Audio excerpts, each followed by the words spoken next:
All documents include visual elements. Our choices of illustrations, fonts, white space, and layout all have an impact on our readers. You will experience challenges with your workplace documents if you improperly use color, font type, font size, and pixel density. If you will be working with electronic documents, you will need to understand the challenges of making graphics in those documents readable, accurate, clear, and accessible. Individuals have ruined their credibility and lost their jobs by misusing visuals. Some individuals inaccurately displayed information, presented false information, plagiarized visuals, and denied access to visuals by not properly using file formats and file sizes. We will investigate how to avoid these problems in this online lecture. After reading the chapter and listening to this lecture, you will be able to complete the following learning objectives.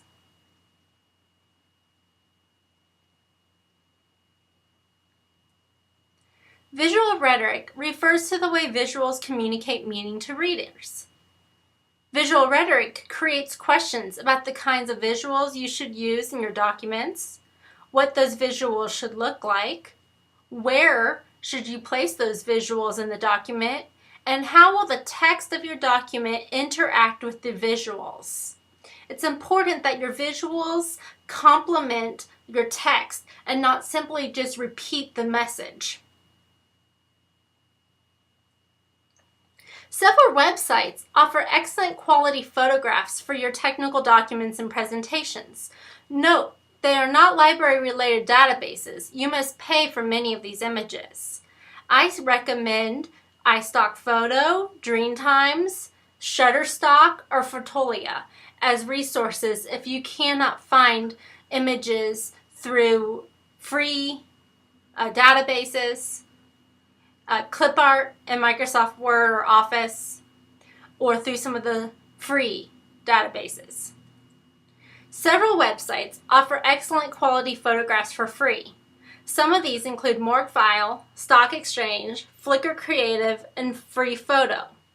You can also use ClipArt from Microsoft Office. However, you should be careful that if you find an image in Google Images that you still need to cite that information. Permission is a very important factor when looking at visuals. You need to be aware of fair use versus commercial guidelines. And fair use is the most disputable area of copyright, as it assumes that you may not have to ask permission for the image owner if you're using it to get feedback, criticism, comments, or for the purpose of teaching, reporting news, or research. At these times, the bond between educational and commercial purposes is unclear, so it's better to ask permission and play it safe. You also need to make sure that you do not avoid or commit copyright infringement by failure to cite your sources. Let's take a look at how you can use Flickr Creative to complete this task. Here's the example of what Flickr looks like on your computer screen. You can simply do just a search without needing to have a membership. But if you do want to download photos on Flickr, you need to create a username and password. It is free, and it allows you the opportunity to get higher end or higher quality images.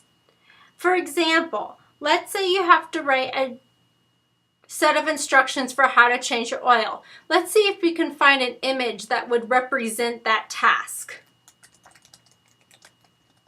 I'll simply type in change oil in car in the search area. Hit enter and see what appears. As you can see, I can scroll through and find several photos.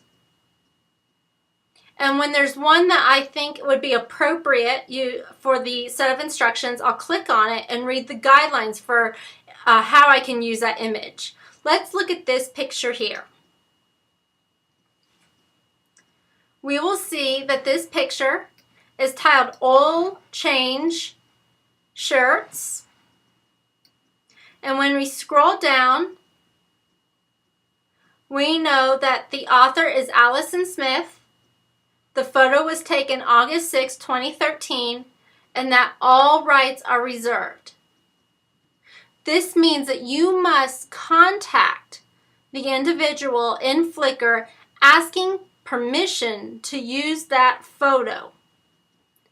If you do not have the written permission, you are not allowed to use that photo. You would have to make sure you have in writing that you get as much information as possible and that you need to explain to that individual what photo you want to use, who you are, and how you want to use that photo in your technical document. These are important things in case you would be charged with copyright infringement. This is not uncommon since many of them license it and will try to generate funds from Getty Images for the use of their photography.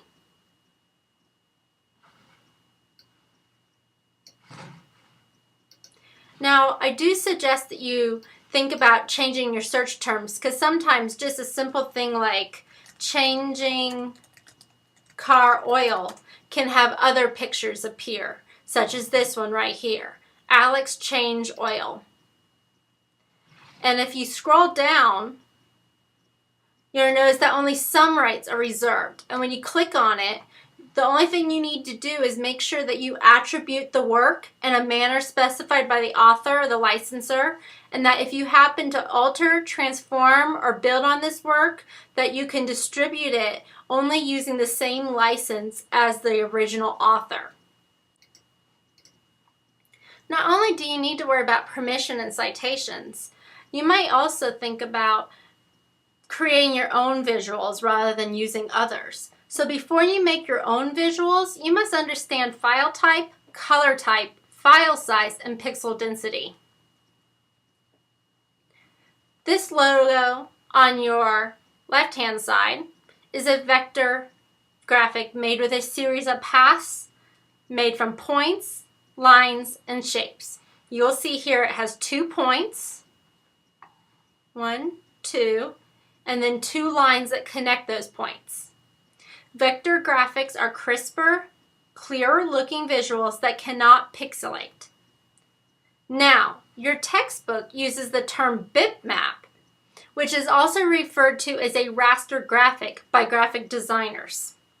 Raster graphics are mapped by a series of pixels, and each pixel is assigned its own color. The quality of raster graphics is determined by the number of pixels or the resolution. The greater the resolution, the greater the amount of color, and the image is sharper. And you will see here that this square right here represents 1 pixel, and then 2 pixels, etc.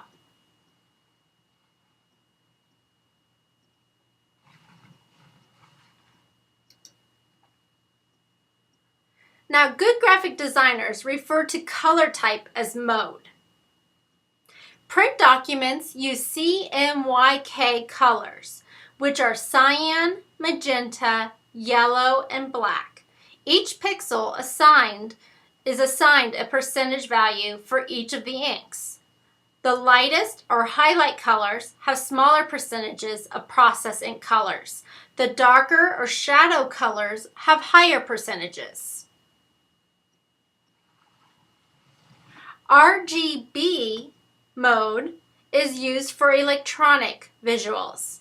RGB assigns an intensity value to each pixel ranging from 0, which is black, to 255, which is white, for each of the RGB, red, green, blue, components and a color image.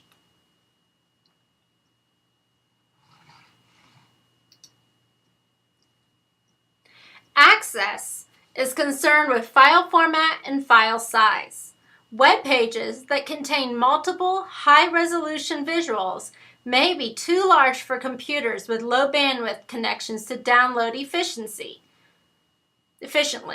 Presenting oversized or unusually formatted files could be interpreted that you're keeping information from readers.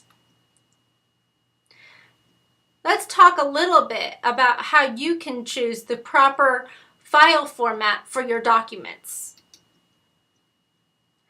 A proper file format for photos that are used for websites or presentations delivered online would be JPEGs.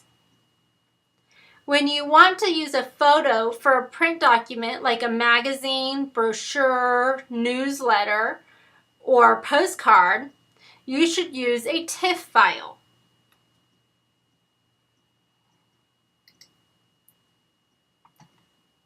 When you want to save line art and logos, such as the logos used for McDonald's, Nike, or Starbucks, you should make sure to save that file format as a GIF. And when you want to use line art or logos for printed documents, that you save the image as a PDF.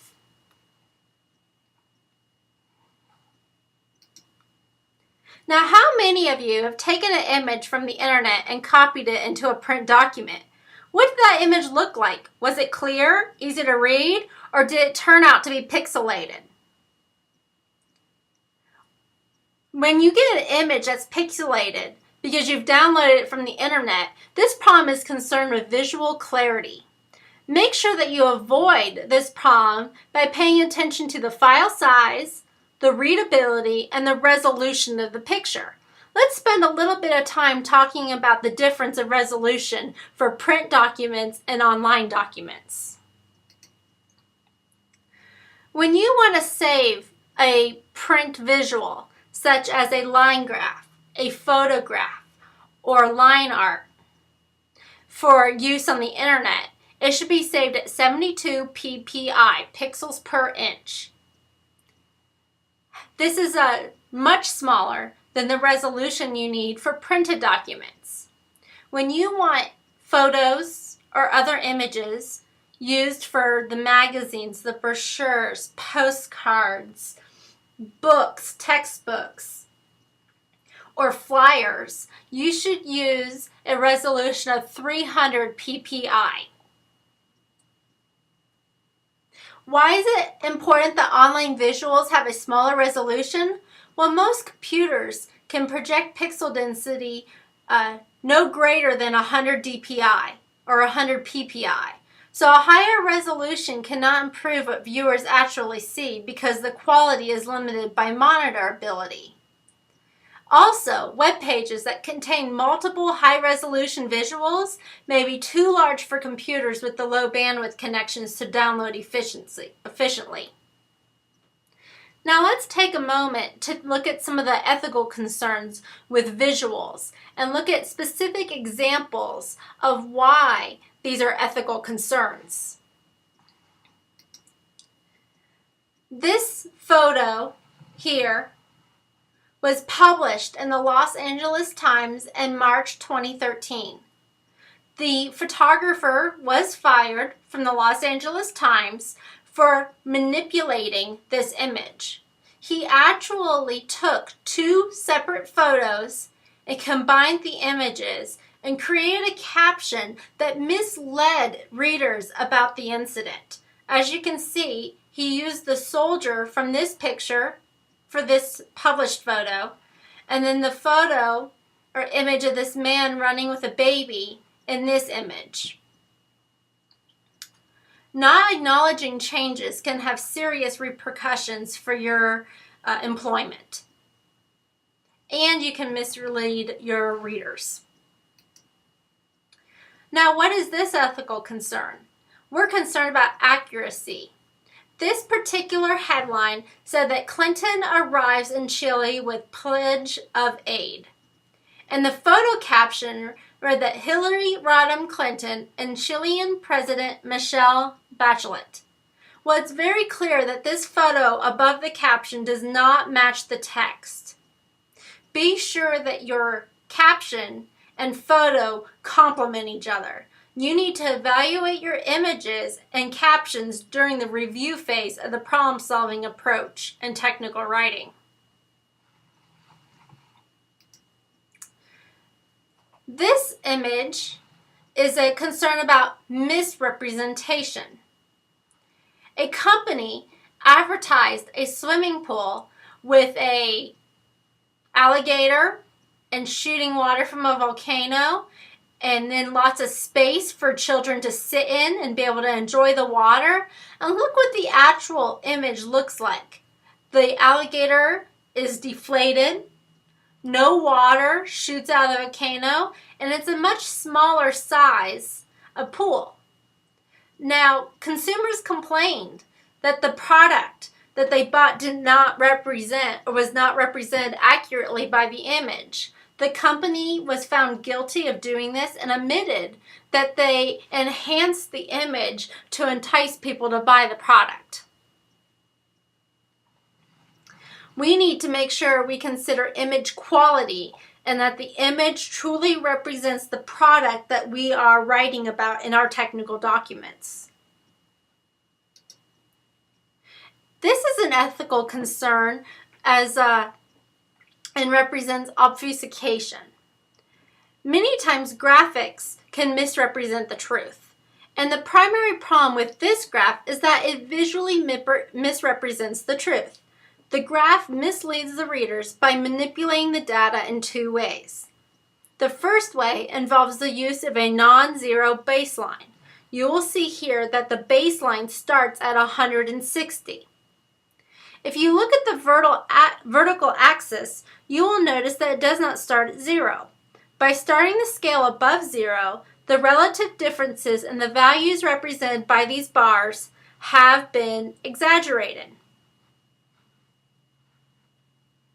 Now, the second problem with this graph is that it does not depict a continuous range of time. It jumps from 1983 to 1993 to 2003, allowing for a 10-year gap in time. But then, some of the bars are only 1 year apart. Although the intervals between the bars are of equal size, because some of the bars are 10 years apart and others are only 1 year apart, the overall trend is misrepresented. Make sure that you use the correct format for data presented in your technical documents.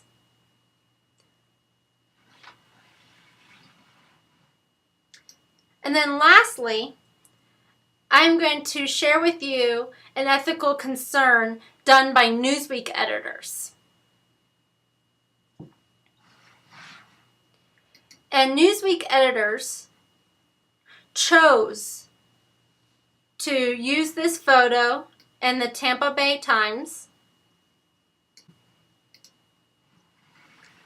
And it was a concern for many of the individuals because they took this photo, they cropped it, and they came really close into Dick Cheney and they said the take, and it shows him stabbing a piece of meat. And this was a real concern because it gave a misleading impression. The full frame image taken by Pulitzer Prize winner David Hume Kennerly shows Cheney carving meat and the Cheney family socializing in his daughter's home. The chopped up version actually zeroes in on Cheney, the knife, and the rare meat.